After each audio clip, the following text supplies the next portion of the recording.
The words hung in the air like shattered glass, each syllable cutting deeper than the last.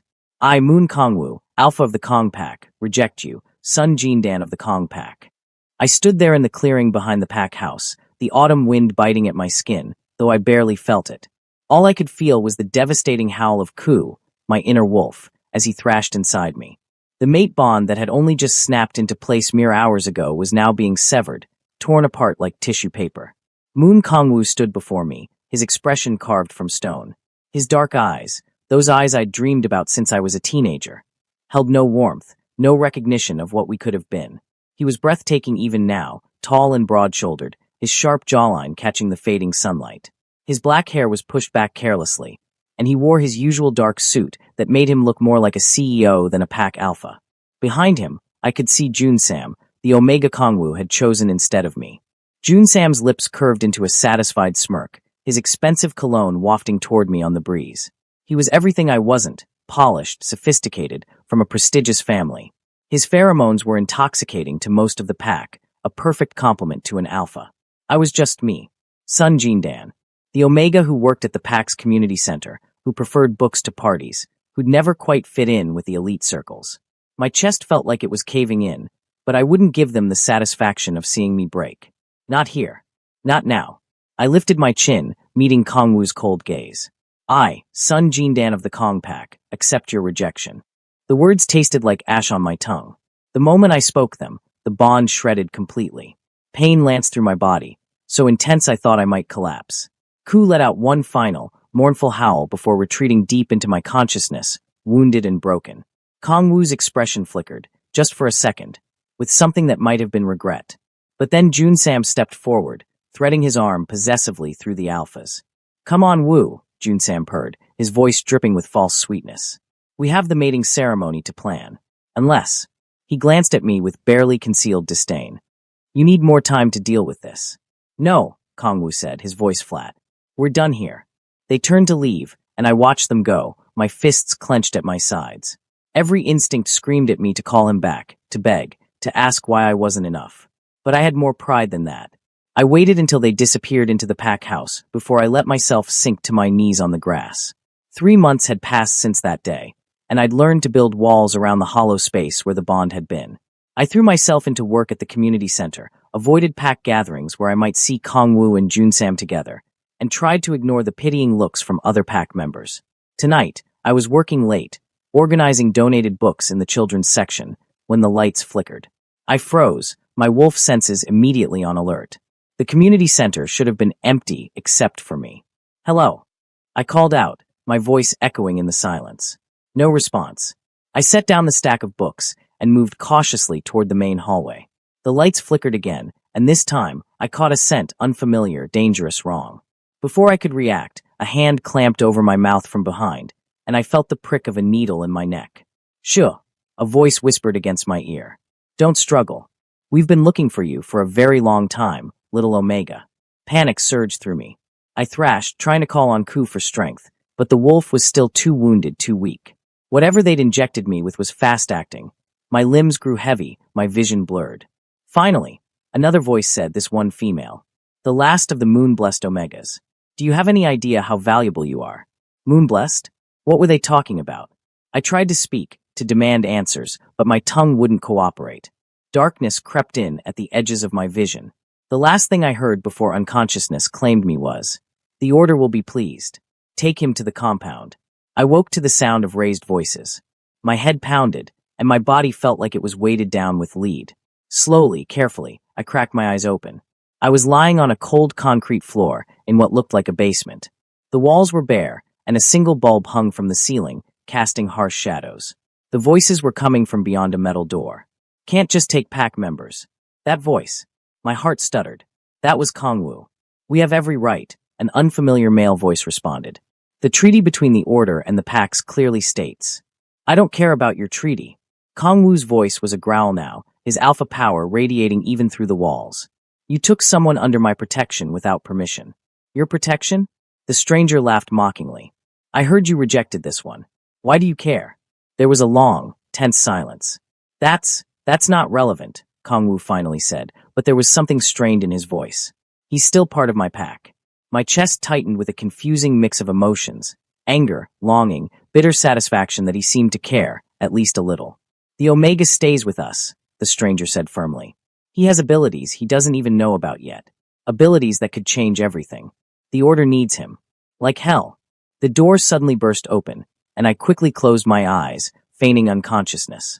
Through my lashes, I saw Kongwu stride into the room. He was still devastatingly handsome, dressed in dark jeans and a black shirt that emphasized his powerful build. But what caught my attention was the raw concern on his face as his eyes landed on me. He crossed the distance in 2 strides and dropped to his knees beside me. His hand, warm, slightly calloused, gently touched my cheek. "Jean Dan," he murmured, and there was something broken in the way he said my name. I couldn't keep up the pretense. My eyes fluttered open, and I found myself staring directly into those dark, fathomless eyes. "Kongwu," I whispered. For a moment, we just stared at each other. Then reality crashed back, and I jerked away from his touch. "Don't," I said, my voice hoarse. "You don't get to touch me. You rejected me, remember?" Pain flashed across his features, quickly masked. "We need to get you out of here." "Why?" I demanded, struggling to sit up despite my still woozy state. "Why do you suddenly care?" He seemed to struggle with words. "We can discuss this later. Right now. Now, you'll both be staying," the stranger said from the doorway. He was a tall man with silver hair and cold gray eyes. "Alpha Moon, I'm afraid you've walked into a trap. Did you really think we'd let you just take our prize and leave?" Kongwu was on his feet in an instant, positioning himself between me and the door. "You have no idea what you've just done." The silver-haired man smiled. "On the contrary, I know exactly what I've done. You see, Sun Jindan isn't just any Omega. He's descended from the ancient moon-blessed line, Omegas with the power to amplify an Alpha's strength tenfold, to heal mortal wounds, to shift the balance of power between packs. The Order has been searching for his bloodline for decades." I stared at him in shock. That's insane. I'm nobody special." "Oh, but you are," the man continued. "Your mother hid you well, suppressed your abilities with herbs and charms. But now that you've come of age, now that you've experienced a mate bond, even a rejected one, your powers are beginning to awaken. Can't you feel it? The energy humming under your skin." Now that he mentioned it, there was something. A strange warmth in my chest that hadn't been there before, a tingling in my fingertips. "What do you want with him?" Kongwu demanded. "What anyone would want with such power, to possess it, to use it, to change the world." The man's smile widened. "And you, Alpha Moon, just made yourself a very valuable bargaining chip." Before Kongwu could react, several armed men flooded into the room. A brief, vicious fight ensued. Kongwu was strong, incredibly so, but he was outnumbered. Within minutes, they had him restrained with silver chains that burned against his skin. "Stop," I cried out, struggling to my feet. "Stop hurting him." The moment the words left my mouth, something inside me erupted. Light, pure, golden light, burst from my hands, sending the guards flying back against the walls. The silver-haired man stared at me in awe and hunger. "Magnificent," he breathed. I stared at my hands in shock. What was happening to me? Kongwu was looking at me too, but his expression was different. Wonder mixed with something that looked almost like longing. "Jean Dan," he said softly. "Listen to me. You need to run. Get out of here. I'll handle." "No," I interrupted, surprising myself with the firmness in my voice. "I'm not leaving you." Our eyes met, and in that moment, despite everything, the rejection, the months of pain, the impossible situation we were in, something passed between us. An understanding. A connection that went deeper than either of us wanted to acknowledge. The silver-haired man began to laugh. How touching. The rejected mate and his former alpha. This is going to be even more entertaining than I thought. As more guards closed in around us, I realized our nightmare was only beginning. And somehow, someway, I needed to figure out what I was, and fast, if either of us were going to survive. The compound's holding cell was far more comfortable than the basement, but comfort meant nothing when you were still a prisoner. They'd separated Kongwu and me, placing us in adjacent rooms divided by reinforced glass. I could see him pacing like a caged wolf, the silver burns on his wrists still angry and red. I pressed my hand against the glass, and he stopped mid-stride, turning to face me. Even through the barrier, the pull between us was undeniable.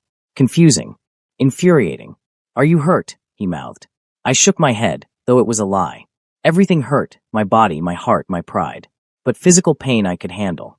The door to my cell opened, and the silver-haired man entered, followed by a woman in a white lab coat. She carried a tablet and had the detached air of a scientist examining a particularly interesting specimen. Sun Jindan, the man said pleasantly, as if we were old friends. Allow me to properly introduce myself. I'm Director Han of the Order of the Eternal Moon. This is Dr. Yoon. We're going to run some tests. I'm not doing anything for you, I said, backing away. Director Han's smile didn't waver. I think you will. You see, Alpha Moon's life depends on your cooperation. My blood ran cold. Through the glass, I saw Kongwu slam his fist against the barrier, his mouth forming words I couldn't hear.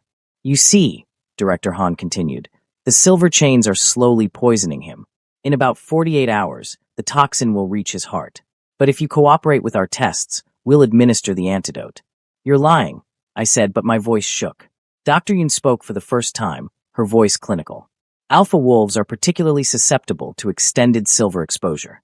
The director is telling the truth. I looked at Kongwu. Even from here, I could see he was paler than before, a slight tremor in his hands. He was shaking his head frantically, telling me not to do it. But what choice did I have? Fine, I whispered. What do you want me to do? The tests were exhausting and invasive. They drew blood, measured my pheromone levels, had me attempt to summon that golden light again and again until I was shaking with fatigue. Dr. Yoon took notes constantly, her expression growing more excited with each successful trial. Remarkable, she murmured. Your ability to channel energy is off the charts. With proper training, you could enhance an alpha's power by 15, maybe 20 times the normal rate. I don't want to enhance anyone's power, I said wearily. I just want to go home. Director Han, who'd been observing from the corner, stepped forward. But don't you see, Jindan? You don't have a home. Not really. Your pack Alpha rejected you. Where do you belong now? The words stung because they held a grain of truth. After the rejection, I'd been adrift, going through the motions of life without purpose. The Order could be your home, Han continued smoothly. We could teach you to master your abilities, give you purpose. You'd never be rejected again. Because you'd be using me, I shot back. We'd be giving you what every Omega craves, a place, a purpose, someone who values you. His eyes gleamed. Think about it. Alpha Moon rejected you for another Omega. Don't you want to make him regret that choice? I did. God help me, I did. But not like this. Before I could respond, alarms suddenly blared throughout the facility. Red lights flashed, and Dr. Yoon grabbed her tablet, her eyes widening. Director, we have a breach. Multiple breaches. The wall exploded inward. Through the smoke and debris, a figure emerged, no multiple figures. At the front was someone I never expected to see. Yoon Jiho, the pack's head enforcer and Kongwu's cousin. Behind him were at least a dozen pack warriors, all in combat formation. Nobody, Jiho growled, his eyes flashing gold, takes our pack members. The facility erupted into chaos. The Order's guards clashed with our pack warriors, the sound of snarls and gunfire filling the air.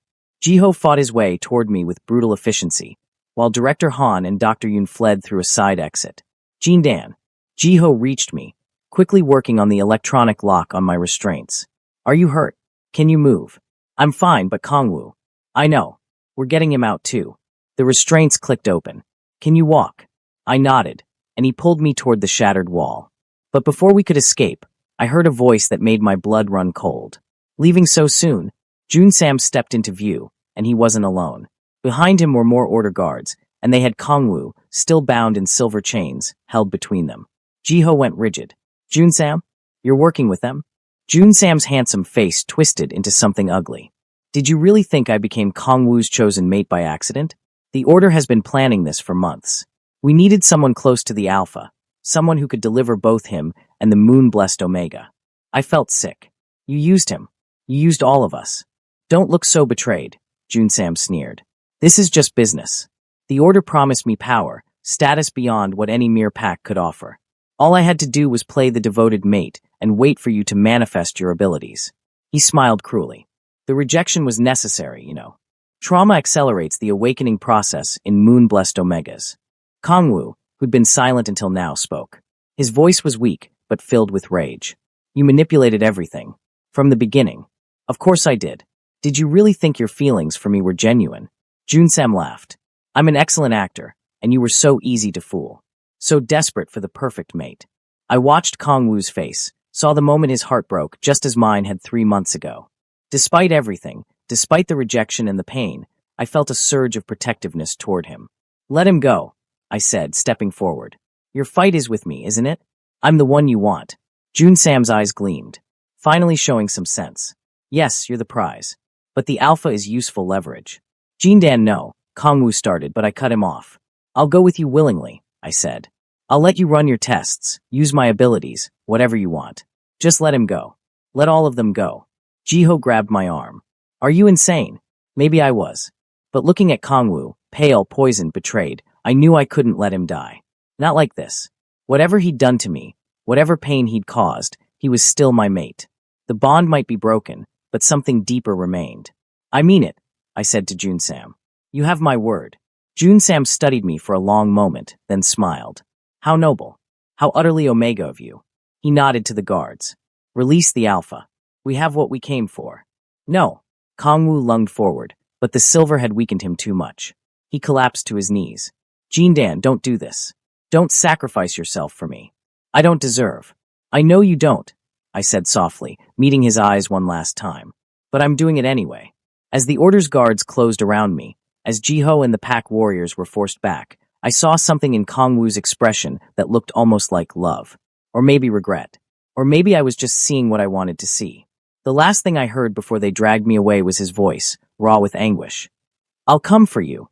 Jindan, I swear I'll come for you. But promises, I'd learned, were just words. And words meant nothing in the face of rejection.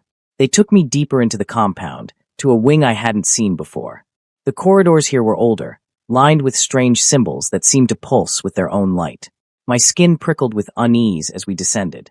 Director Han was waiting in what looked like some kind of ritual chamber. The room was circular, with a raised platform in the center surrounded by intricate markings carved into the stone floor. Welcome to your true awakening, he said. Everything until now has been merely preparation. What are you talking about? I demanded, trying to keep the fear from my voice. Dr. Yun appeared from a side door, carrying an ancient-looking book. The Moonblessed aren't just powerful omegas, she explained, her scientific detachment giving way to something almost reverent. You're descended from the original shamans who could commune with the moon goddess herself. Your abilities aren't just about enhancing alphas. You can heal, you can see the future, you can even manipulate the bonds between mates. My mind reeled. That's impossible. Is it? Director Han gestured to the platform. Your mother knew. That's why she hid you, suppressed your abilities. She knew what the Order would do if they found you. My mother. My voice broke. She died when I was 15, a sudden illness that the pack doctors couldn't explain. What did you do to her? The silence that followed was answer enough. She refused to give you up, Dr. Yun said quietly. We offered her everything, wealth, status, protection. But she chose to die rather than reveal your location. Rage exploded through me, and with it came that golden light. It burst from my body, cracking the stone beneath my feet. The guards stumbled back, but Director Han stood firm, a shield of dark energy absorbing my attack. Yes, he breathed. This is what we've been waiting for. Your full power unleashed. I tried to pull the energy back, but it wouldn't obey. It was growing, expanding, threatening to consume everything. Through the chaos, I heard a voice, not from outside, but from within. Child of the moon, do not fear what you are. The voice was female, ancient, and utterly otherworldly. It seemed to come from everywhere and nowhere at once. You are more than they know. More than even you know. But you must choose. Will you be their weapon, or will you be free? Who are you? I whispered. I am what came before. I am the first Omega, the moon's chosen daughter. And you, Jindan, are my heir. The golden light intensified, and suddenly I could see, really see, everything.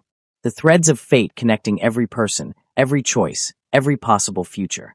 I saw Director Han's plans, his hunger for power that would consume countless lives. I saw Dr. Yun's regret, buried deep beneath her scientific curiosity.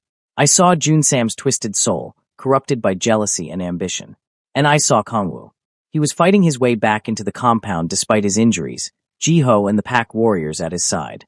But more than that, I saw the truth of his heart, the confusion when he'd first felt our bond, the manipulation by Jun Sam that had twisted his perceptions, and beneath it all, a genuine connection to me that he'd been too blind to recognize. The rejection hadn't been purely his choice. Jun Sam had been dosing him with herbs that clouded judgment, that made his false pheromones seem irresistible. The Order had orchestrated everything. Now you understand, the voice said. But understanding is not enough. You must act. How? I gasped. I don't know how to control this. You don't control it. You trust it. You trust yourself. I closed my eyes and stopped fighting. Instead of pushing the power away, I let it flow through me, let it show me what needed to be done. When I opened my eyes, I knew exactly what to do. Director Han, I said, my voice resonating with power. You've made a terrible mistake. I raised my hands, and the golden light coalesced into pure, focused energy. Not an attack, something far more potent. I reached into the very fabric of the Order's compound and severed every enchantment, every binding, every spell that held it together. The building began to shake.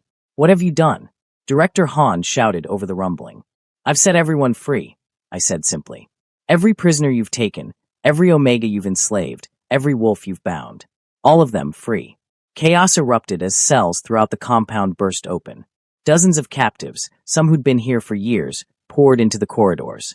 The Order's guards found themselves overwhelmed. Dr. Yun stared at me with something like awe.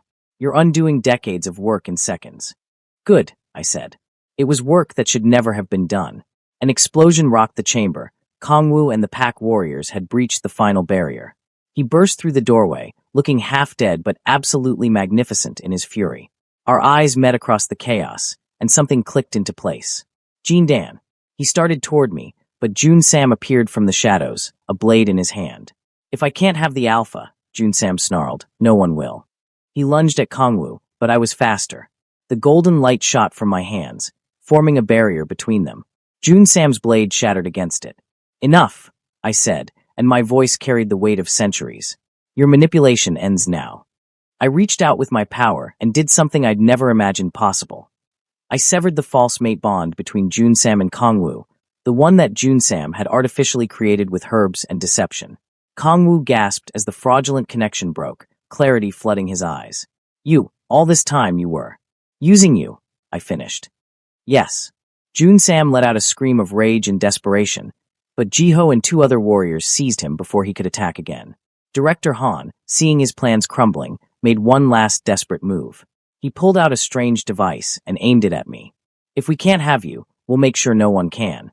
But before he could activate it, Dr. Yun stepped forward and knocked it from his hands. No, she said quietly. I've done enough evil in the name of science. This ends. The compound was collapsing around us now, the freed prisoners escaping into the night. Jiho was already evacuating the pack warriors.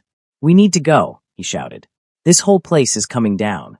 Kongwu reached for me, and this time I let him take my hand. The moment our skin touched, a shock ran through both of us, the ghost of what our bond had been, what it could still be. Can you walk? He asked. Can you? I countered, eyeing his injuries. He managed a weak smile. For you? Always. Together, we fled through the crumbling compound, the other escapees streaming around us. Behind us, I heard Director Han's screams as the building collapsed. Dr. Yun had chosen to stay behind, helping the last few prisoners escape before the end. We emerged into the cool night air, and I took my first truly free breath in what felt like forever. The pack warriors were regrouping, tending to injuries and helping the freed captives. Kongwu pulled me aside, away from the others. We were both exhausted, covered in dust and blood, but there was something we needed to address. Jin Dan, he began, his voice rough.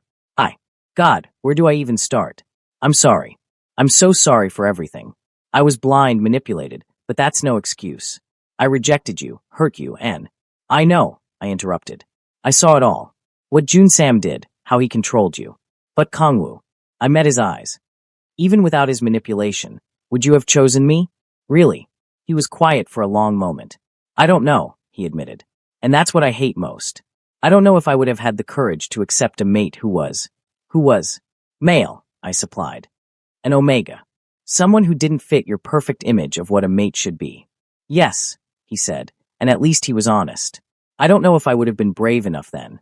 But Jin Dan, watching you tonight, seeing your strength, your power, your heart, I know I want the chance to try. If you'll have me. If there's any possibility of rebuilding what I destroyed. I wanted to say yes. Every part of me wanted to fall into his arms and pretend the rejection had never happened. But I'd learned something in that compound. I was stronger than I'd ever known, and I deserved more than someone who wasn't sure.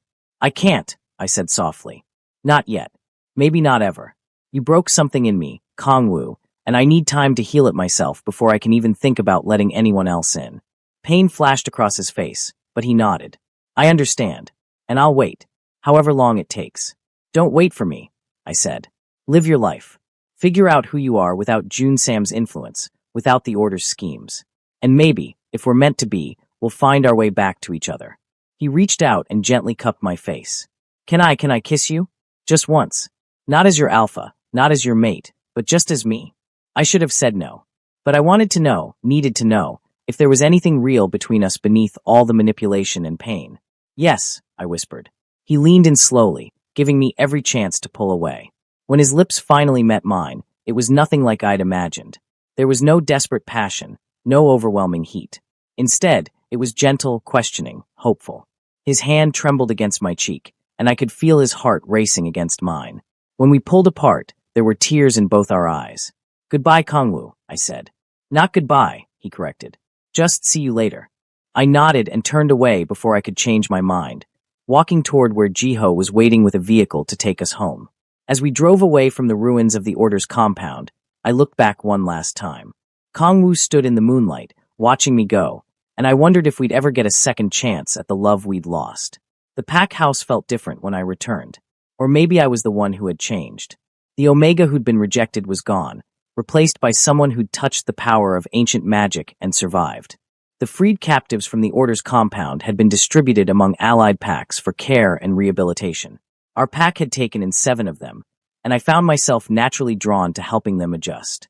They understood what it was like to be used, to be seen as a tool rather than a person. Among them was a young Omega named Minjae, barely 20, with haunted eyes and a shy smile. He'd been taken by the Order when he was 18 and spent 2 years in captivity. We bonded quickly, 2 souls marked by trauma finding solace in each other's company. You're different from other Omegas, Minjae said one afternoon as we worked in the community center's garden. I'd returned to my old job, finding comfort in the familiar routine. Stronger. I don't feel strong, I admitted, pulling up weeds. Most days I feel like I'm barely holding it together.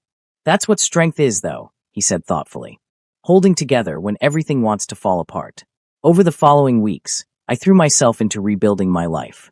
I worked at the community center, helped the rescued Omegas, and began training with Jiho to better control my abilities. The pack's shaman, Elder Kim, took particular interest in my moon-blessed powers. Your raw potential, she said during one of our sessions. Like a blade that's never been sharpened. We need to hone you. The training was exhausting, learning to sense energy flows, to heal minor wounds, to shield my mind from manipulation. But with each passing day, I felt more in control, more myself. Kangwoo kept his distance, though I'd catch him watching me sometimes from across the pack grounds. He looked better. The silver poisoning had been treated, and without June Sam's influence, he seemed more real. More human. The cold, aloof alpha facade had cracked, revealing someone uncertain and wounded. June Sam had been turned over to the Pack Council for judgment. Apparently, his betrayal of the Pack was one of the highest crimes in Wolf Law. I didn't attend the trial. I didn't need that closure. But I heard he was stripped of his Pack status and exiled to live as a lone wolf. One evening, about 2 months after my escape from the Order, someone knocked on my apartment door. I opened it to find Kangwoo standing there, looking nervous in a way I'd never seen before. I'm sorry to bother you, he said quickly. I wanted you to know that I'm stepping down as Alpha. I stared at him. What? Why? Because I've realized I became Alpha for the wrong reasons. For power, for status, to prove something to my father. But these past months, watching you help all those rescued Omegas, seeing how Jiho leads with genuine care for the pack. He ran a hand through his hair. I'm not the leader they deserve. Not yet. Maybe not ever. What will you do? Jiho is taking over as Alpha. I'm going to travel, maybe figure out who Moon Kangwoo really is when he's not playing a role. He smiled sadly. And I wanted to tell you in person before I left. When do you go? Tomorrow morning. We stood there in awkward silence, the weight of everything unsaid hanging between us. Can I ask you something? I finally said. That kiss, before we left the compound. Did you feel anything? He met my eyes, and I saw raw honesty there. I felt everything. That's the problem. I felt too much, and I don't know if I deserve to feel it. Feelings aren't about deserving, I said softly. They just are. Jindan. He stepped closer. If I asked you to wait for me, would you? I already told you not to ask that. I know. But what if I'm asking anyway? What if I'm saying that I'm going to spend however long it takes to become someone worthy of you, and then I'm coming back to prove it? My heart ached. And what if by the time you come back, I've moved on? What if I've found someone else? Pain flashed across his face, but he nodded. Then I'll be happy for you. Because you deserve happiness, Jindan. Even if it's not with me. He turned to leave, but I couldn't let him go like this. Not again. Kongwu, wait. He stopped, looking back at me with such hope it hurt to see. Don't disappear completely, I said. Send me a message sometimes. Let me know you're okay. Let me see who you become. His smile was like sunrise. Yeah. He pulled out his phone. Can we exchange numbers? Properly this time. I nodded, and we traded phones to input our information. When he handed mine back, our fingers brushed, and that spark was still there, diminished by the broken bond, but real. Thank you, he said quietly, for giving me even this much. After he left, I stood in my doorway for a long time, wondering if I'd just made a terrible mistake or the first step toward healing. 3 months passed. I received occasional messages from Kongwu, photos from his travels, brief updates about what he was learning, apologies for past mistakes that became gradually more articulate as he worked through his issues in therapy. I responded sometimes, keeping my messages friendly but distant. My life settled into a new normal. The community center thrived, the rescued Omegas were healing, and my relationship with the pack had shifted. They no longer saw me as the weak Omega who'd been rejected, but as someone powerful in my own right. It was simultaneously liberating and terrifying. Minjae became my closest friend. We spent hours together, and sometimes I wondered if there could be something more between us. He was kind, understanding, and he looked at me like I hung the moon. It would be so easy to fall for him, to find comfort in someone who'd never hurt me. One evening, as we were closing up the community center together, he turned to me with unusual seriousness. Jindan, I need to tell you something. What's wrong? Nothing's wrong. It's just. He took a deep breath. I have feelings for you. Real feelings. And I know you're still hung up on your former mate, but I wanted you to know that I'm here.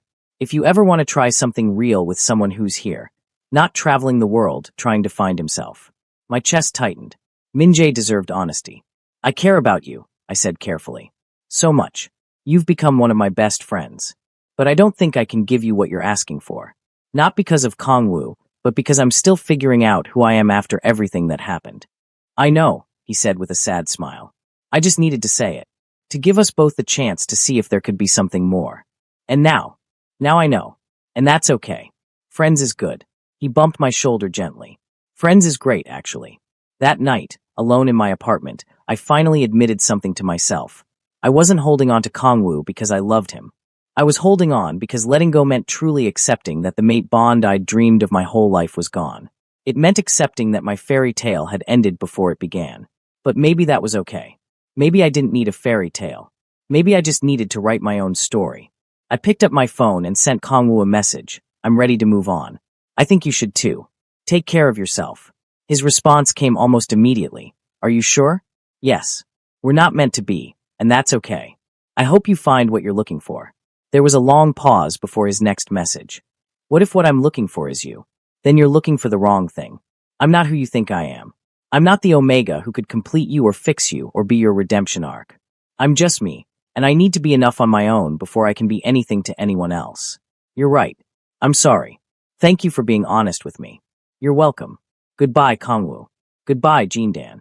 I set down the phone and waited for the tears to come. But they didn't. Instead, I felt light, free, like I'd finally put down a weight I'd been carrying for too long. The next morning, I woke up to urgent knocking on my door. I opened it to find Jiho, now fully established as Pack Alpha, looking grim. We have a problem, he said. The Order isn't as destroyed as we thought. They've regrouped, and they're coming for you. The intelligence was solid. Jiho had informants throughout the supernatural community, and they'd all reported the same thing. The Order of the Eternal Moon had rebuilt under new leadership, and I was still their primary target. How long do we have? I asked, pulling on clothes as Jiho briefed me. Hours, maybe less. They're using some kind of cloaking magic that's hiding their exact numbers and location, but they're close. He paced my small living room. Jindan, I need to know, can you fight? Really fight?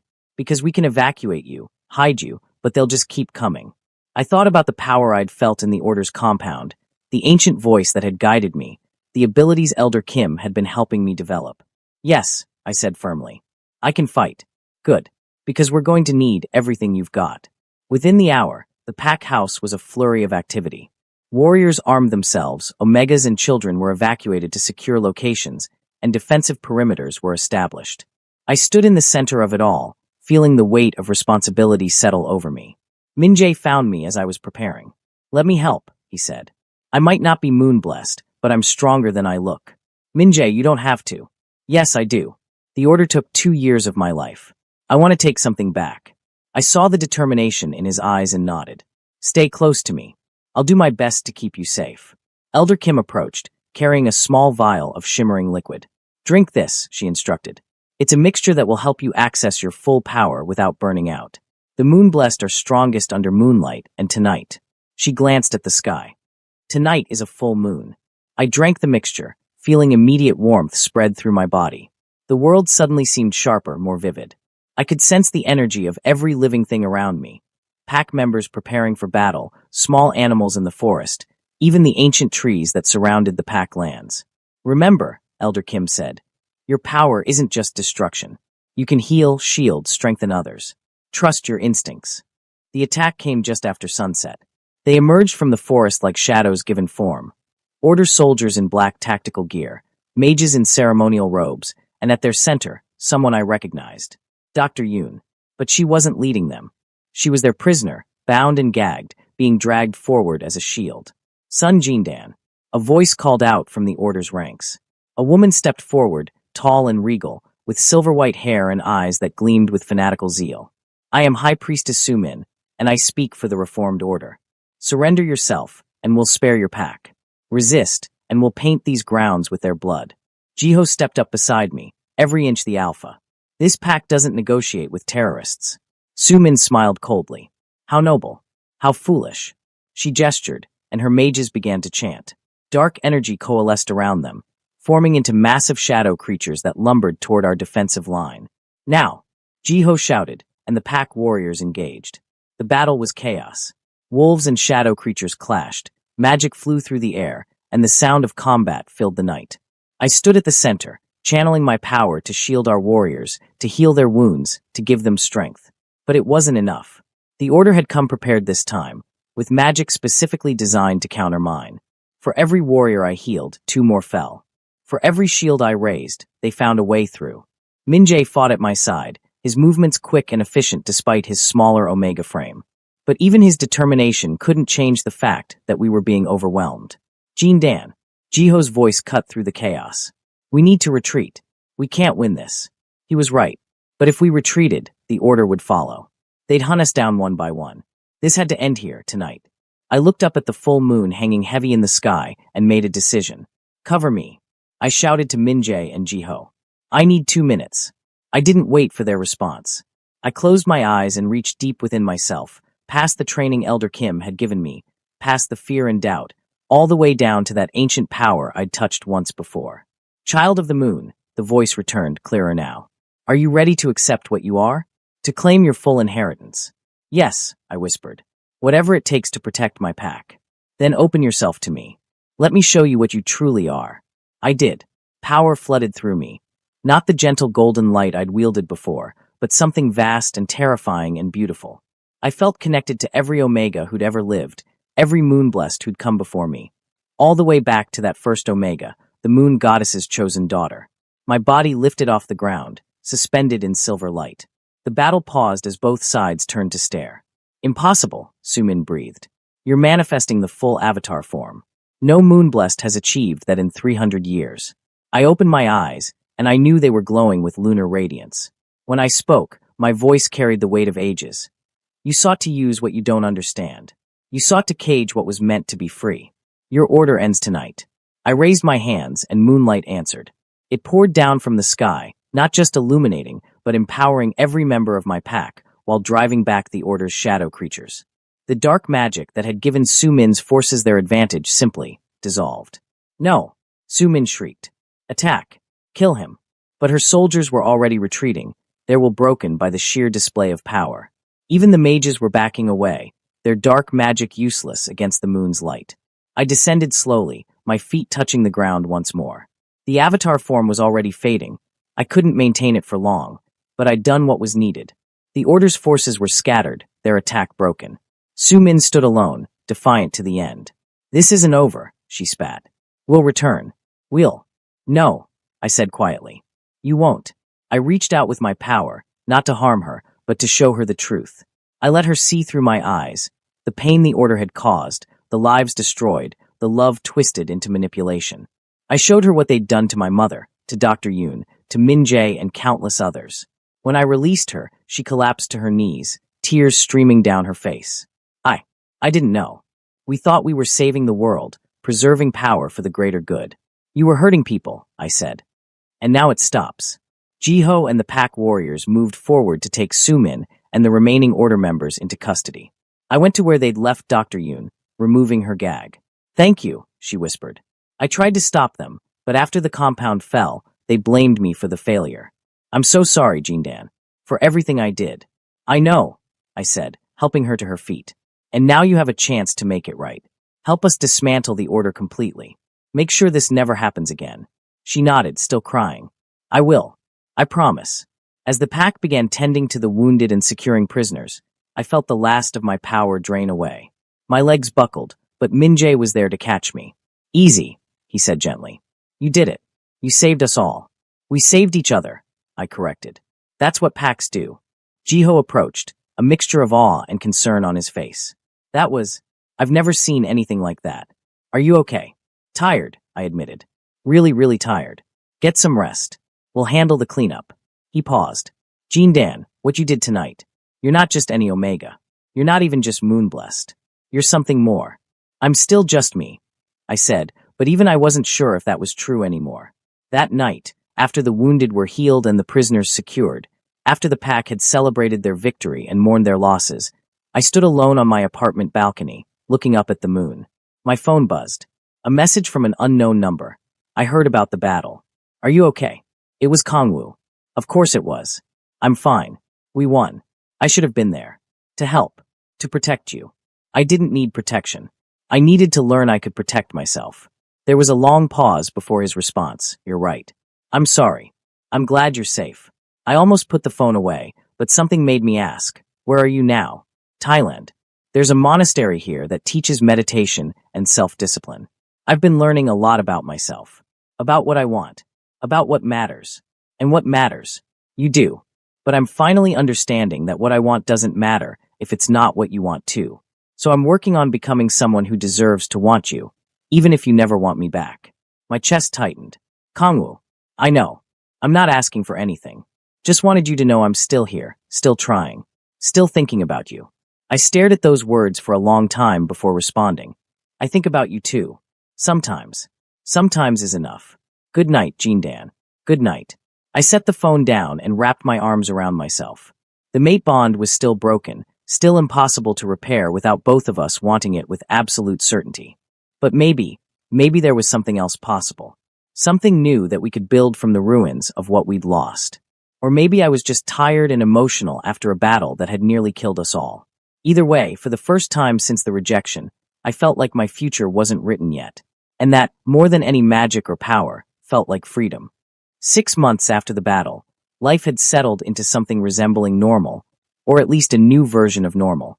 The Order of the Eternal Moon had been fully dismantled, its members either imprisoned or rehabilitated under strict supervision. Dr. Yoon had become an invaluable ally, using her knowledge to help us locate and free the Order's remaining captives. I'd stepped into a new role within the pack. Not quite a shaman like Elder Kim, but something else. A bridge between the Omega community and pack leadership, an advocate and protector. The rescued Omegas looked to me for guidance, and I found purpose in helping them heal and discover their own strength. Min Jae had found his calling too. He'd started training as a pack warrior, determined to ensure no one else suffered as he had. We remained close friends, though the romantic tension between us had faded into comfortable companionship. The messages from Kongwu continued sporadically. He'd moved from Thailand to Japan, then to a wolf sanctuary in Canada where he worked with traumatized wolves, learning patience and gentleness. His messages grew more introspective, more genuine, and I found myself looking forward to them despite my best efforts not to. Then, on a crisp autumn evening exactly 1 year after the rejection, he came home. I was in the community center's garden, planting bulbs for spring, when I sensed someone watching me. I looked up to find Kongwu standing at the garden gate, and my breath caught. He looked different, softer somehow, despite the muscle he'd gained from physical labor. His hair was longer, pulled back in a small ponytail, and his eyes held a quiet peace I'd never seen before. He wore simple clothes, jeans and a worn flannel shirt, nothing like the expensive suits he'd favored as alpha. "Hi," he said simply. "Hi." I stood, brushing dirt from my knees. "I didn't know you were back. I just arrived. I wanted to see you before anything else." He stepped into the garden, but kept a respectful distance. "You look good. Happy." "I am happy," I said, and realized it was true. "What are you doing here, Kongwu?" "I came home. Not to be alpha again. Jiho is doing an amazing job. But this is still my pack, my family. I wanted to come back and just be part of it. No expectations, no grand plans. Just me, trying to live a good life." I struggled for words. "That's really mature of you." He laughed softly. "A year ago, I would have shown up with some grand gesture, expecting you to fall into my arms because I'd changed. But I've learned that's not how this works. Change isn't a transaction. It's just change." We stood in silence for a moment, the space between us charged with everything we'd been through. "Can I ask you something?" he said. "No expectations, just curiosity. Do you ever think about what we could have been? If things had been different?" I considered lying, but we'd both grown past that. "Sometimes. Usually late at night when I can't sleep. But I've realized that what could have been is just another way of saying what wasn't meant to be." He nodded slowly. "Yeah, I've been thinking the same thing." He met my eyes. "But here's the thing I've learned this year. Sometimes what wasn't meant to be the first time around could be meant for a second chance. Not the same relationship we would have had, but something new. Something built on who we actually are, not who we thought we should be." My heart stuttered. "Kongwu, I'm not asking for anything," he interrupted gently. "I'm just saying I'm here. I'm not going anywhere. And if someday maybe you wanted to get coffee or take a walk or just talk, I'd like that. As friends. As pack members. As whatever you're comfortable with." I studied his face, looking for any sign of manipulation or ulterior motive. But all I saw was sincerity and a hard-won humility. "Coffee," I said slowly. "I could do coffee. Tomorrow afternoon." His smile was like watching the sun break through clouds. "Tomorrow afternoon sounds perfect." We started slowly. Coffee turned into walks through the packlands. Walks turned into longer conversations about everything and nothing. He told me about the wolves he'd worked with in Canada, how they'd taught him patience. I told him about the Omegas I'd been helping, how they'd taught me about resilience. We didn't talk about the rejection, about Junsam, about any of it. We just got to know each other. The real versions of ourselves, not the roles we'd played before. "You know what's funny?" he said one evening as we sat by the lake that bordered pack territory. "I'm realizing I never actually knew you before. I knew Sun Jindan, the quiet Omega from the community center. But I didn't know that you're hilarious when you're comfortable, or that you cry at sad movies, or that you have this incredibly dorky obsession with plant taxonomy."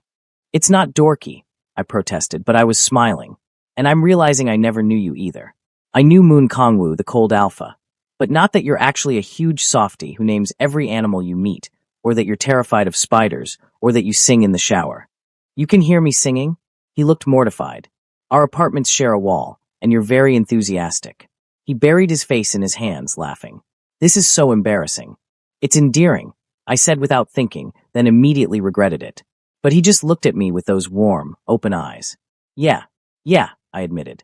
The moment stretched between us, charged with possibility. He leaned in slowly, giving me every opportunity to pull away. When his lips met mine, it was nothing like that desperate kiss a year ago.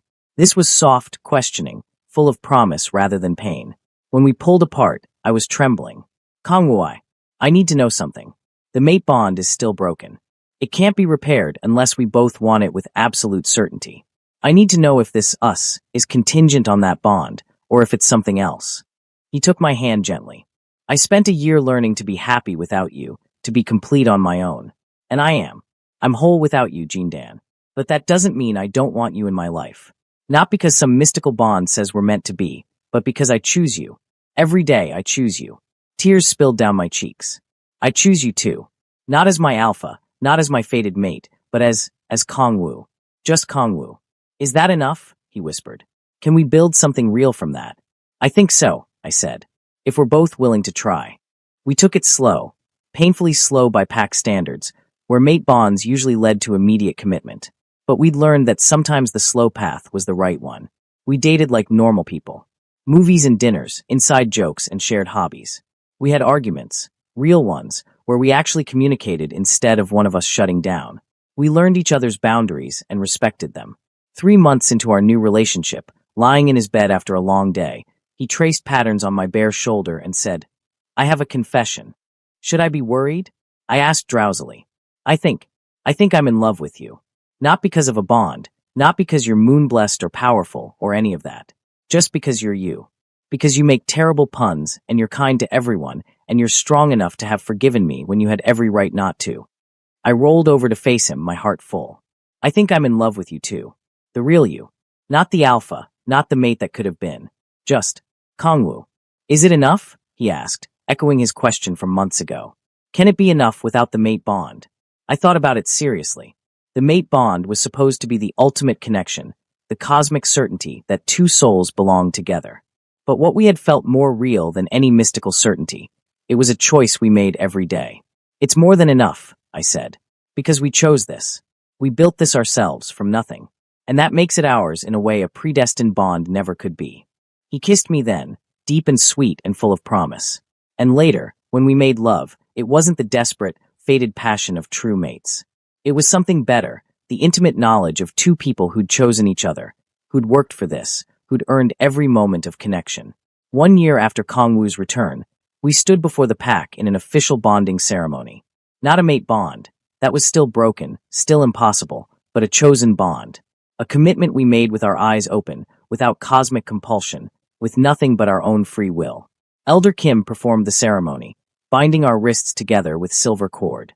"The mate bond is the moon's gift," she intoned. "But the chosen bond is humanity's gift to itself, the ability to love by choice rather than fate. Moon Kangwoo, Sun Jindan, do you choose each other, knowing you could walk away at any time?" "I do," we said in unison. "Then by the power vested in me by this pack and the old ways, I recognize your chosen bond. May it be stronger than fate, deeper than destiny, and truer than any cosmic certainty." As she unwound the cord, I felt something shift, not a mate bond snapping into place, but something equally powerful. A connection we'd forged ourselves, tempered by pain and strengthened by choice. The pack erupted in celebration. Jiho clapped Kangwoo on the back. Minjae hugged me tightly, whispering, "I'm happy for you." "Really?" "I know," I whispered back. "Thank you for being my friend through everything." That night, in our now shared apartment, Kangwoo pulled me close and said, "Do you have any regrets?" "About how everything happened." I thought about it, the rejection, the pain, the growth, the journey that had led us here. "No," I said honestly. Because if everything had been easy, if the mate bond had just clicked into place and we'd fallen into each other's arms, we wouldn't be who we are now. We wouldn't have chosen each other. We would have just accepted what fate handed us. "We chose the hard way," he said. "We chose the real way," I corrected. He smiled and kissed my forehead. "I love you, Sun Jindan. Not because the moon destined it, but because you're the most incredible person I've ever known. I love you too, Moon Kangwoo. Exactly as you are." 5 years later, I stood in the community center's expanded gardens, watching children play. Our children, twins we'd adopted from an Omega who died during childbirth, leaving them orphaned. They were 5 now, full of energy and laughter, and they called us both Appa without distinction. Kangwoo came up behind me, wrapping his arms around my waist. "What are you thinking about?" "How different everything is from what I imagined," I said. "I used to dream about finding my fated mate, about that perfect bond that would complete me. But what we have, it's better. It's real." "No regrets?" he asked, echoing that question from years ago. "Not a single one," I said. "You." "My only regret," he said seriously, "is that it took me so long to realize that choosing love is more powerful than accepting fate." I turned in his arms to face him. The mate bond was still broken. It would always be broken. But what we'd built in its place was stronger. It was a love that had survived rejection, manipulation, pain, and doubt. A love that we chose every single day. Not because we had to, but because we wanted to. "I choose you," I said, repeating the words that had become our